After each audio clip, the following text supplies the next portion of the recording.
বিসমিল্লাহির রহমানির রহিম। 1 সেপ্টেম্বর থেকে প্লে স্টোরে নিয়ম বদলাচ্ছে Google. Crore crore Android user এই বিষয়টি জানা জরুরি, কেননা এটি না জানলে অনেকেই বিপদে পড়বে। চলুন জেনে নেওয়া যাক। টেক জায়ান্ট সংস্থা জানিয়েছে, ম্যালওয়্যারের হাত থেকে ইউজারদের বাঁচাতেই থার্ড পার্টি অ্যাপগুলোর ওপর বিধিনিষেধ আরোপ করেছে।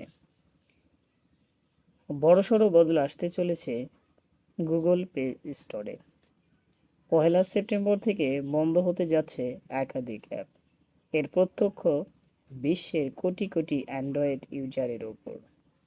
সুতরাং না জানলেই মিস।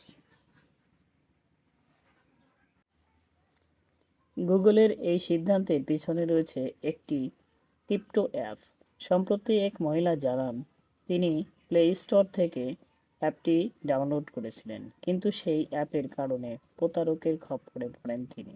সুতরাং আমাদের নিয়ম মেনে চলতে হবে এবং গুগলের যে পরিবর্তন আসছে তা অবশ্যই মেনে নিতে হবে এবং সুরক্ষা নিশ্চিত করতে হবে।